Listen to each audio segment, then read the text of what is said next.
Fox. You can read a lot of his articles on SI.com and also listen to his pod with Joe Madden and Tom Verducci. We give him the A+ treatment here. Wait, hold up. There it is. Nice. Very well done behind the scenes by the crew. His latest article is on Josh Donaldson. It's called Josh Donaldson Released by the Yankees is an Exit Velocity Cautionary Tale, which I'm sure these guys will want to get into. Tom, great to see you, and we appreciate the time. And if you didn't catch any of our White Sox talk, first off, wanted to just get your thoughts on the internal hire of Chris Getz to lead the next great White Sox team. Yeah, I wasn't surprised, guys. We had heard all along that the White Sox were likely to stay in-house. You guys know Jerry Reinsdorf. He's about as loyal as any owner in the business. It took a long time for him to sour on Kenny Williams and Rick Hahn, but you kind of figured he wasn't going to put out an APB to find the next great general manager. He's like, what do I have in-house? He likes to reward people in-house. I get that. He also said pretty much early on, we wanted somebody in place by the end of the year. Now, I don't love that scenario because what you're doing is you're ruling out anybody who's actually under contract to a team this year. I mean, why not wait until the offseason to see who shakes loose?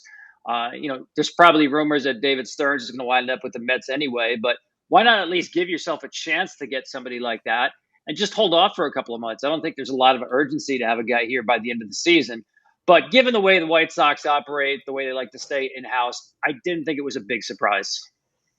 Right, Tom. I agree. And listen, as a fellow Fox contributor like you, you're kind of my partner in the playoffs. Thank you. Have you ever, Kratz hit on this, and I'm going to steal Kratz's thunder here, but have you ever promoted a guy personally because you think they've asked you to, or they've said, hey, I'm in line for this job. Can you push me over the finish line? Yeah, I mean, listen, it's to me, again, I'd rather widen the pool of candidates, right? And you think about Chris Getz, he's been in charge of the White Sox player development.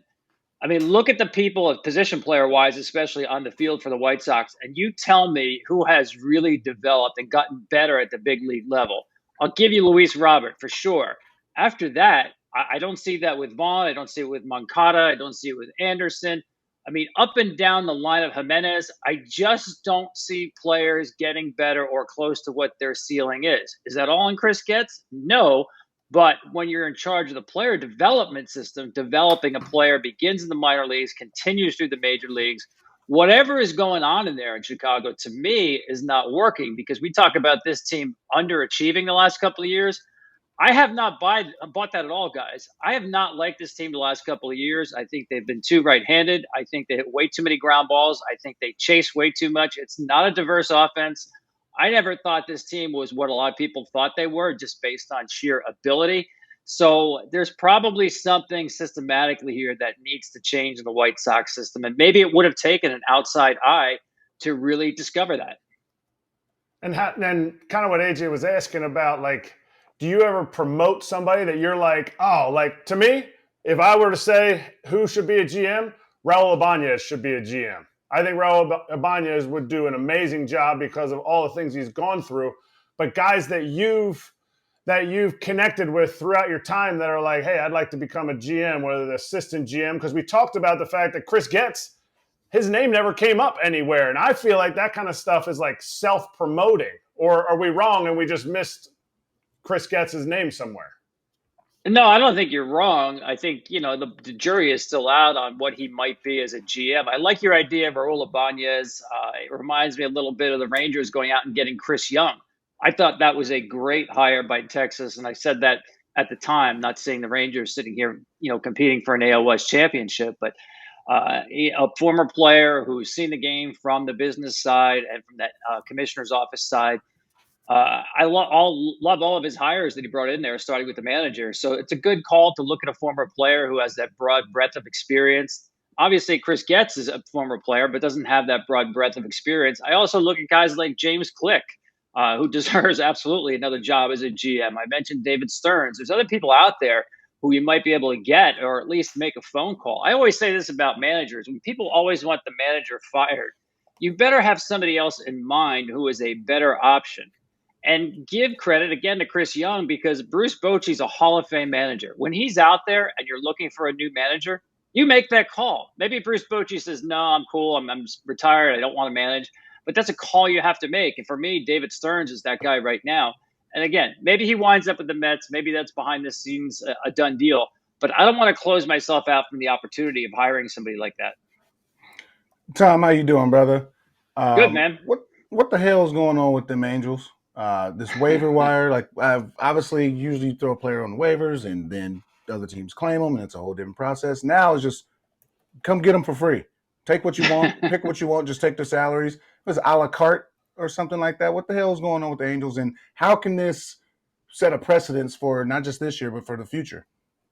Major League yard sale. I love the idea.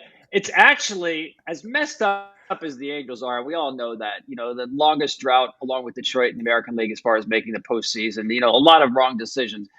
Given all that, this is actually a brilliant move. This is a team that obviously is not going to the postseason, but yet in trying to get there, they pushed themselves over the luxury tax limit. I mean, the worst thing to do is to pay a luxury tax, and you're not even a playoff team, right? So that would affect if they're going to, I don't think they will re-sign Ohtani, but say they have plans to re-sign Ohtani, they're definitely going over the luxury tax. So you'd rather go over there as a first-time offender than a second-time offender. You save yourself literally millions of dollars. You also move up your draft pick that you're going to get if Ohtani leaves by not being a payer into the luxury tax system. It makes perfect sense to put these guys on the curbside and say, hey, pick them up. They're there for anybody to pick up. And I get it. Some people are saying, you know what, this is unfair to pennant races because let's say the Marlins have the first shot at all these guys as the teams who are still contenders. And it goes in order of record, of course. So the Marlins could go pick up Giolito and Bader and Renfroe. They pick up as many as they want, right? Maybe that changes the race. Well, so what? I'm okay with that. I love player movement. Usually we close this out. Those Justin Verlander deals in August don't happen anymore because of the new rules. So I think it's actually a brilliant play by the Angels. Let's see how many they wind up dumping here. But if I'm a contender, I have to at least look at these guys because I don't have to give up talent to add a player for September and then have them on my postseason roster. I think it's a brilliant move. So, Tom, we have you at the literal perfect time as news is coming out right now. So we're seeing from multiple people that the Angels have gotten all of their players claimed. Now, I don't know if that means like Tyler Anderson, who has multiple years. I think people are talking about the guys that are rentals. But the Cleveland Guardians reverse course a little bit. And I know they've got to eat some innings in their rotation, but they pick up Lucas Giolito and Reynaldo Lopez. Because those two are a package deal everywhere they go. They will They not are be a package deal. separated. They went from the Nationals to the White Sox to the Angels to the Guardians. And Harrison Bader gets picked up by the Reds, and then we'll see if there's any others during these next 5 to 10 minutes. But your thoughts on those two to start, especially Cleveland going bold because they had an upper priority. Yeah, I mean, my mistake. I counted Cleveland out, but in the last couple of days, they have picked up a game or two. So they did obviously have a choice before the Marlins in terms of putting in a claim. So good on them. I mean, they're still not literally out of it. And again, this is like a free test drive, right? To pick up one of these players. Now, Giolito, I was looking at his numbers, guys. He's been bad with the Angels. I don't think there's anything wrong with him physically. In fact, his velo is actually up a little bit with the Angels. But if you look at the way he's spraying his fastball, his command has been terrible with the fastball. And I chalk it up to a guy going back home, dropped into a pennant race, just trying way too hard. Now, I don't know if Cleveland, and they're really good with pitching, kind of settles him down. They get something out of him, but it's worth a shot. I don't know how you can go wrong. So good on the Guardians for picking up both arms, really good arms. And maybe they're not completely out of it. I mean, this could wind up being a brilliant move by them. It's the advantage of kind of picking first in the pecking order here. So, again, this to me now is going to get the Angels below the luxury tax threshold. Mission accomplished. By the way, is this more of Cleveland saying we know it's Terry Francona's last year, we're going to take a shot? Maybe. I mean, because hey, why not? I mean, it's I'm kind sure of been hinted at. I'm sure if they went to Tito, I'm sure they did and say, hey, we got a chance to pick up some of these guys. What do you think? He's like, yeah. Are you kidding? What do we have to give up? Wait, we're giving up nothing for Giolito and Lopez? Sign me up. So in the offseason, do those two have to sign somewhere together? Yeah, right. They won't. They won't do it. I mean, they've been They everywhere have been together. So an why- incredible package deal. You're Yes. right. And so, question for you, because this is a surprise, right? I think the Marlins probably would have been interested in at least Reynaldo Lopez to help the bullpen. David Robertson has been just okay with them. And then you even go a little further, like the Cincinnati Reds were a huge miss to me at the trade deadline, because I know this might not be their year, but still, you get in as a wild card team. It's a big sell to your fans that have been showing up. They do pick up Bader, that helps the defense and against lefties, and against left-handed pitching. So at least you help your run prevention there a little bit, even though the pitching has been a problem for them, right? Yeah, I agree with you, especially at the deadline. I thought the Reds needed another starting pitcher. And I knew that, Hunter Green and Lodolo were coming back. But Ashcroft's innings starting to pile up. Abbott's innings starting to pile up. I think it's so hard. You guys know this. When you rely so much on young starting pitching, and I'll put the Marlins in the same boat. By the time you get to September, most of these guys have never really pitched that 6th month of a season. They talk about August being the dog days. And yeah, there's some truth to that. But making those starts when you get to 25, 26, 27, 28, a month you haven't pitched in before in a pennant race, I think that's asking a lot from young pitchers. So I'd rather build in some insurance. And I thought the Reds could have gone out there and picked up, not a front rotation guy, but just a veteran guy who can probably stretch you out. Like the Lorenzen deal with the Phillies. Unbelievable, because they could go to a 6-man rotation, kind of cut back on all the work that Nola and Wheeler have carried the last couple of years. That was the kind of move I'm talking about a team like the Reds should have made. And give credit to the Phillies. I mean, Dave Dombrowski's as good as there is. And I'm not saying that because the dude threw a no-hitter, but perfect guy to have on that team. I'll just add one bit of news before your question, Kratz. You keep breaking news here, Scott. I mean, it all happens in this one little time period. I wish I'm the one, but no, I mean, I'm just looking at my Twitter feed blowing up. The Guardians also get Matt Moore. He's had a really good year when he's been on the mound. So we were talking about this yesterday because we haven't been in a situation like this before. Hold on, Tom. Ken Rosenthal, your Fox colleague, broke that one. So you better get off this interview and get on your phone. No, Tom is not a Twitter monster. That's not his thing. But I will say, Matt Moore gets added. There were questions from fans, and we had questions too because we hadn't been in this situation before. We're like, can one team just claim everyone? And the answer is yes. It goes in order of record, and the Guardians could pick up all these guys before it gets to the next group. So they just had a massive trade deadline haul. We were saying the Twins had the best AL Central trade deadline because they did nothing, basically, and everyone else sold. Now the Guardians just whip their ass. Dude, they're 5 games. Yeah, out. and I'm sure those other teams, man, right, they didn't see, I don't think they saw the Guardians coming to this extent, because Matt Moore, I thought, was maybe the most valuable piece out there, right? Everybody is looking for bullpen help, especially a left-hander coming out of the bullpen this time of year. What contender doesn't want that? I think the only issue for the Guardians now, and I'm not familiar enough with the back end of their roster, is just finding roster room for all these guys on the 40-man. But again, we talked about young pitching. They have a ton of young pitching. These guys are really going to help this staff navigate September. Whatever shot the Guardians have at getting in the postseason, I'll tell you what, the Minnesota Twins noticed what happened today. I can tell you that. The Guardians now are in the rearview mirror of the Twins for sure. They just handled them, and they've got another series against them. I'm just saying. They're 5 games out. I know, but you sweep them in a series, that makes up 3 games right there. Just saying. Okay. Just saying. And also, one more, Renfroe picked up by the Reds too. They get Renfroe and Bader. Okay, Kratz, I'm done. Go ahead. No, just basically the waiver claims just you got to go live in Ohio. So essentially that's what's happening. What did Joe Kim Noah say? Ain't nobody going on vacation to Cleveland. Nobody's going on vacation to Cleveland. All right, with Bader going to the Reds, obviously the big news about like Wells and the Martian, Dominguez coming up. Are we looking at a situation similar in New York as 2016 where they called up Judge and Gary Sanchez and kind of were like, maybe we're going to try to build, but adding these pieces, could it next year be the 2017 equivalent? Yeah, I don't think they have that kind of talent, but the philosophy is the same. You might as well run these guys out there, kind of get a look at the major league level of what you have talent-wise with Dominguez and Pereira and Peraza and some of these younger players. I don't think these are quite impact players immediately, certainly not on the Eric Judge level. But I think it's a smart thing for the Yankees. I mean, they have so few outfielders going into next season that, they had to make this move to, especially with Dominguez, Put this guy in the big leagues. What do you have to lose? I mean, I've always had a problem with people who say when you promote a guy to the big leagues, you should do that to have the guy stay. You don't want a guy going back. I don't see anything wrong with having to send a guy back to the minor leagues. So, if he needs more seasoning when next year starts, that's fine. But get his feet wet, get him in the major leagues. It also, shows your fans that this is not a completely lost season. It is in terms of postseason. But, let the fans see what's coming up in the system and let these guys play. So I like what they're doing here. Listen, I said coming into this season about the Yankees, man, they just kind of doubled down on a team that got absolutely blitzed by the Astros and the ALCS. They showed their age last year.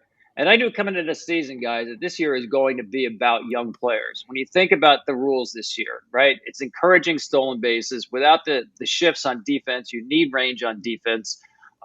There's a reason we put Julio Rodriguez on the cover of SI, the baseball preview issue this year, because that's where the game was going. We could see that, right? And you think about the Reds, the Orioles, the Rays, the Diamondbacks, all these teams that popped up. How are they doing it this year? They're not doing it with older players, man. They're doing it with athleticism, range, and speed. The Yankees have none of that. So they've been playing an outdated game this year, and this kind of starts at least to turn the page towards playing the game that really you need to play now in today's rules. Wait. You said you're not going to see them as an impact. Did you see Aaron Judge being the impact he was going to be? Because he hit 180-something, and Austin Wells actually has one more minor league home run in the last 3 years than Judge did before he got called up. Yeah, I remember the Yankees talking about Gary Sanchez as kind of the best pure hitter of that group when you thought about Judge and Greg Bird and Sanchez. And there's some others Tyler came Austin. along later. Tyler Austin, you had Miguel Andujar. They were so loaded on outfielders, or so they thought. Bryce Harper's on the free agent market, and the Yankees go, we're good. We've got 6 outfielders that we like. We don't need this guy. Are you kidding me? They've been looking for left-handed power ever since they basically took a pass on Bryce Harper. I don't know how they stayed out of that game, but they sort of overrated some of their younger players. So you're right about Judge. You look at his swing and miss rate and his strikeout rate that rookie season. It was awful. Give the guy credit. He went and found his own teacher there out in the St. Louis area, completely remade his swing. It's a great story. And he did it really by hard work. But no, you didn't see this coming when he stepped in the big leagues. You thought this guy was maybe the next Dave Kingman, but not this kind of MVP level. Tom, who's been the biggest NL flop? The Padres, the Mets, or the Cardinals? All 3 teams, high payroll, expectations through the wazoo. This year's not. Yeah, it's plenty of choices, huh? I'm going with the Padres, man. I thought the Padres were a World Series team. I really did. I looked at that roster. I saw the way they played last year in the postseason. They played well against the Phillies up until the Harper home run. But I looked at that team and I loved their pitching. I thought that the depth they had really would come into play. And offensively, just a team of superstars. But that's how they played, right? They have not played like a team. When you break down what the Padres have done this year, when you look at late and close situations, the worst hitting team in baseball. Runners in scoring position, bottom 3. Taking strikes in the strike zone, more than any team in baseball. Hitting to the opposite field, one of the worst in baseball. Everything they do screams that this is a team of individuals. They do not play team offensive baseball. I just watched the Chicago Cubs play a series against the Pirates. They move the baseball. They run the bases. If you don't hold runners, they'll take a bag. They start runners on hit and runs.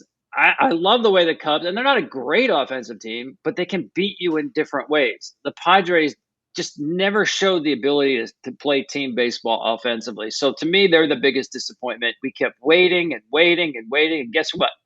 Here we are getting into September. We're still waiting for this team to get hot. They just haven't been a good team. And the other thing, guys, is you look at that coaching staff. They have changed hitting coaches virtually every season for about 11 straight years. They have about 14 hitting coaches in 12 years. I'm not a big fan of that. I like consistency. I remember talking to Chad Mottola of the Rays in April when the Rays were the best team in baseball. And he said, you know what? We've had a lot of the same guys here. We have some consistency here. So it's easier to get our messages across. Padres, man, they're just changing the page and the language they're using every single year. Now, whether that's why they're not hitting or not, I don't know, but they certainly don't have consistency. Tom, us Fox people, we have the AL this year before the World Series. You and I will have an ALDS series. So I want to know your prediction on the American League. It seems like it's as wide open as it's ever been. There's no like outstanding team. The National League, you can say probably Braves and Dodgers are the best teams, right? But in the American League, you're like, okay, Orioles, they lost Bautista, starting pitching, not great. You go to the West, and you're like, oh, there's holes in the Mariners, the Rangers, the Astros this year. In the Central, obviously, the Twins have holes. So what's your prediction for the American League, and who are we going to cover? Yeah, first of all, I agree with you. It is really wide open. It depends what week it is, which team you really like the best. I agree with you on Baltimore. They've been the best team all year. I'm not sure they're the best team in the postseason environment. Do they have enough swing and miss on the pitching staff, which is really, to me, what you need? I don't know. To me, one of the most dangerous teams is going to be Seattle. And what I like to do is I look at teams that can get you out in the strike zone with stuff when you get to the postseason. Because you guys know nobody gives away an at-bat in the postseason, right? Everybody's locked in. The scouting reports get even more firmer and finer in terms of what to look for, what to sit on, what to stay away from. You can't get away with finesse stuff. You can't get away with getting guys to chase all the time. So to me, I look at what teams can pound the zone with stuff and get you out in the zone. And nobody in the American League does that better than 1 through 13, the Mariners pitching staff. They got a pitching staff full of strike throwers who come at you with all these funky angles. You've got, Logan Gilbert throwing the ball from about 3 feet in front of the plate with that long stride of his.